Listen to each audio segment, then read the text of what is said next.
I watched a clip the other day. It said, for most black men and black boys, the barbershop is the first therapy session that they go to. And I actually took a note because I was gonna talk to y'all about it. But yeah, I definitely agree. You felt that? You said you felt that? Yeah, like I think it's the first, and it continues to be the like a therapy session for a lot of men because, like, I think men need a little bit more familiarity. Yeah. To be able to open up and comfortability. Freely.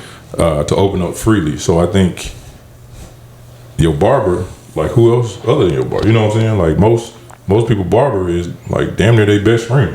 You know what I'm saying? They end up knowing a whole lot of shit about them. It's almost like the bartender at your local bar that you cool. You know what I'm saying? Like if you got a little spot that you go to all the time, you end up talking to them a lot. You know what I'm saying? Like so I never experienced that. Either a barber or a bartender. What is that like for y'all? So you didn't have like a regular barbershop you went to when you was younger? Well, I mean, when I was younger, but it was to get a haircut and leave. I wasn't hanging out there. Damn. When you really talk, I mean, like I told you, my dad was older. We had shit to do. You really? You know what I'm saying? So you weren't going to the barbershop by yourself in high school? Yeah, but I go in there, get my haircut and leave. Oh, okay. Like you just didn't have that relationship, that bond? Yeah, I probably was scared to talk to anybody. It's definitely a bond and a relationship. How much do you open up to your barber? My barber was like another set of brothers to me. Yeah. Like I used to talk to them, especially when I was younger.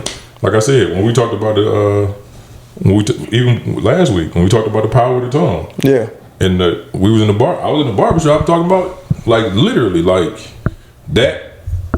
Like, hey, how can I get my beard to grow? The old man said that, and it led into a conversation about eating pussy. Yeah. So it was like where most people that you talking to, you be like, and a teenager, I ain't opening up about like, that. Nah. Yeah.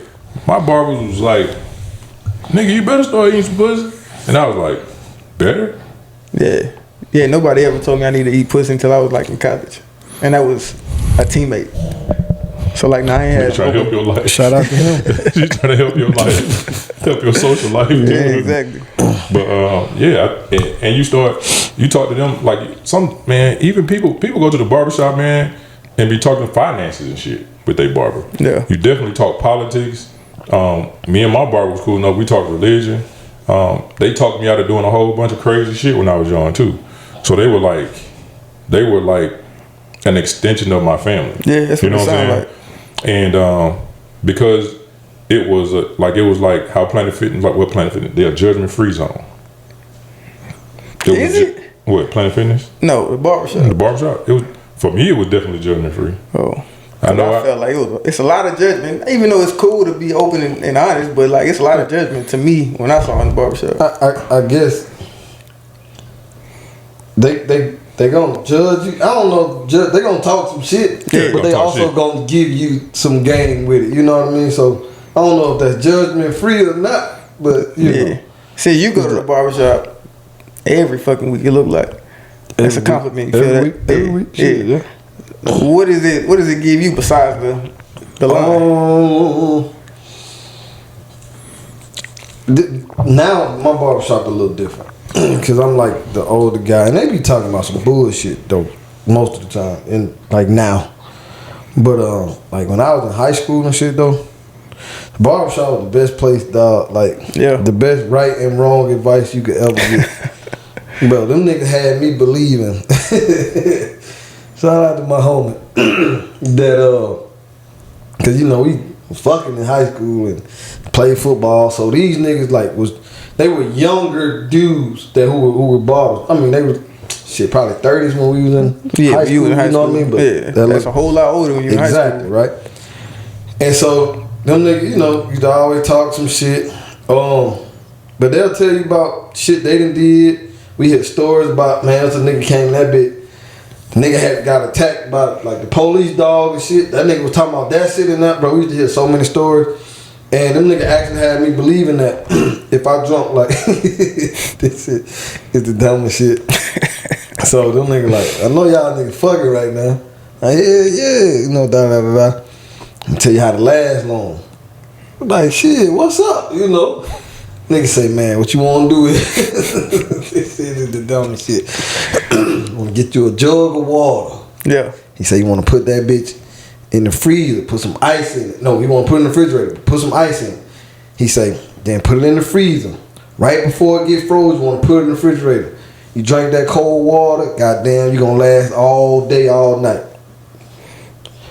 Every nigga I knew that was my age that went to that barbershop, Yeah. had that motherfucking jug of cold water in their refrigerator.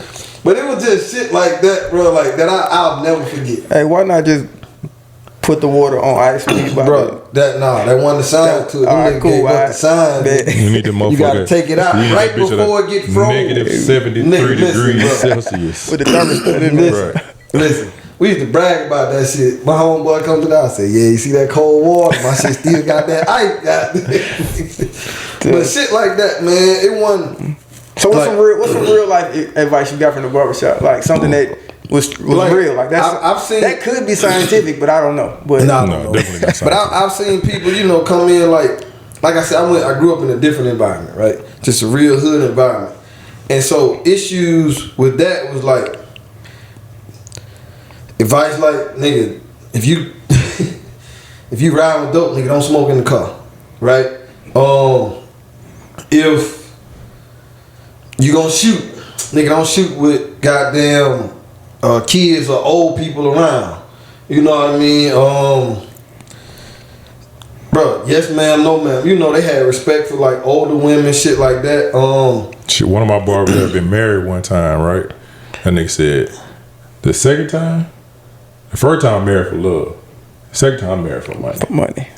I was like, I'm gonna marry the first time for money. That's what I was about to say. I'm gonna skip that first thing. But yeah, them niggas, But that was the type of advice. yeah, and that shit, Yeah. is what you heard. Like, if a nigga got a girl pregnant or something. Nigga stressing about that, man. Don't stress, bro. Shit, I got my girl pregnant in high school too. Nigga, I made it.